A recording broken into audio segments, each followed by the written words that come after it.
Salutations, everybody. It's me, Anzie Cole, and I'm here today with a collaboration. I'm so honored and blessed to be invited by Disney Jess to be part of this wonderful group of creative humans sharing with you some DIY ornaments. So please, when you're done watching this one, go watch everybody else's, see what they created.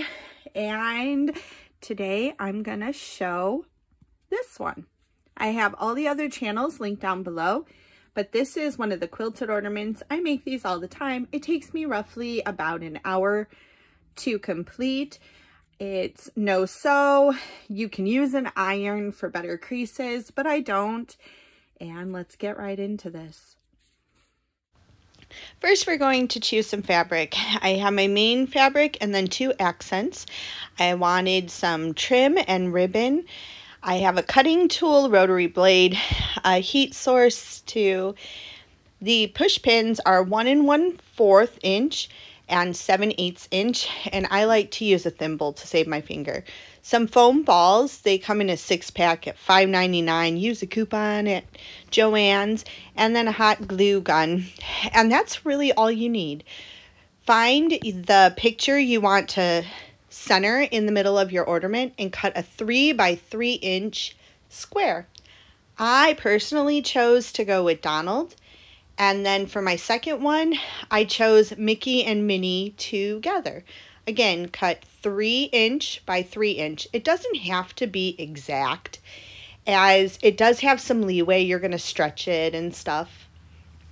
Now for the accent colors, we are going to cut them in 2-inch strips. Normally I would use a straight edge to cut seamlessly, but for filming purposes, I had to do it this way. And then I'm going to cut those strips into 2-inch. So I have 2 by 2 inch squares, and I am going to want 16 of each color. So now that I have the one accent, I'm going to use the other one. This one is a gold foil. It only comes in the fat quarters at my Joann's, but I absolutely love it for these ornaments, and it comes in a variety of different colors. So I have 16 of each, and now we're going to take them.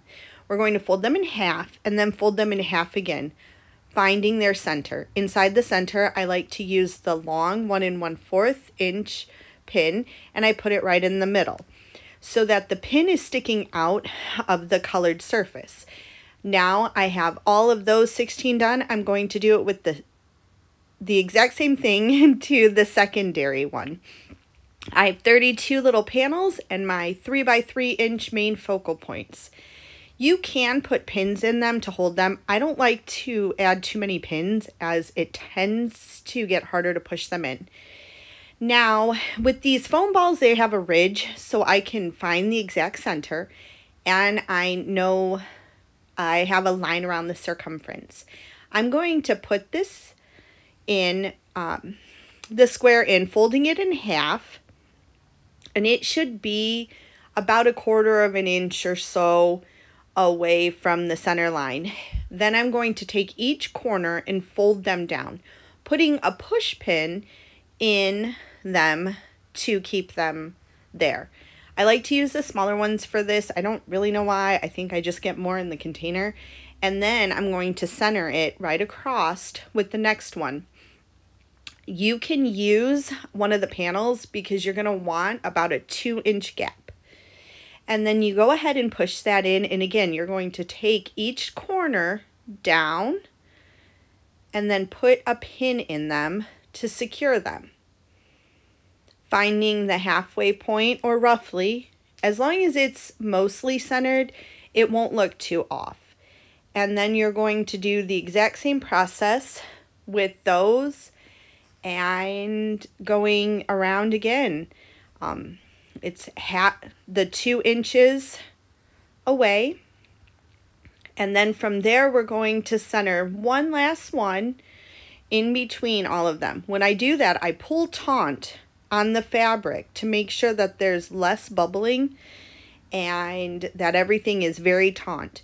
And then when I put this one in and I fold over the top corners to get that triangle, I am also then going to take a pin and I'm going to adhere the little flap down, and it's going to go over the excess flap from the other ones. This just kind of gives it a smoother, sleeker look. You can use glue if you don't want as many push pins, but because I sit there and do this while I'm watching Christmas movies, I'm going to be completely honest, and I like to just use the pins. And now I have them all the way done, both sides, and I'm going to start on the second layer. For this one, I go down about anywhere from 1/4 of an inch to 1/3 of an inch. However, you can make this however many you want. If you want more layers, you can add more layers. If you want a bigger gap, this is completely customizable as long as you utilize the space. So now I'm going to do the same thing all the way around, making sure that I try to keep it uniform as possible when I'm inserting them as far down on the first accent panel. And I just adhere the little flap over the other one. Again, for when I'm smoothing it out, you can glue them down after you do it, but now I have it all the way completely done, and you can see with pinning it, it gives you a smoother finish. I'm going to cut about a 1.5 inch panel of the gold accent, and I'm going to finger press it. Normally I would take it to the iron and I would go ahead and press it, but I'm going to fold both sides up to meet in the center, so I have like bias tape that's opened up. I'm going to take the ribbon, and what we're going to do is we're going to act like it's a horseshoe, and I'm going to put them down where I want the loop, so normally the top of the character, and I'm going to put a couple of pins in it. Then I'm going to create a loop, and I'm going to again put a couple of pins inside that. You could just glue it. I don't ever trust hot glue to withstand the temperatures of my attic, so I like to add some pins.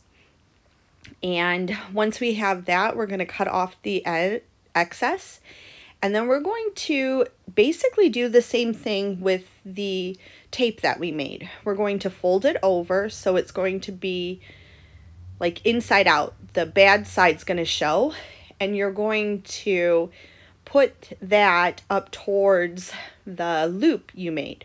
And you're going to put just a couple of pins in. I normally put 3 or 4, one on each side and one in the middle. Sometimes I don't even use glue for the next part. I will just tautly pull it back. Once I fold it over, the loop will still be showing, and I can put it all the way around. For this purpose, I'm going to hot glue it just to give it some extra stability. So put a little bead of hot glue. I use a low hot glue gun for this just so it doesn't melt the foam. And press it down firmly as you go, making sure that it's centered and it's covering up all the corners and the pins that you've put into your ornament.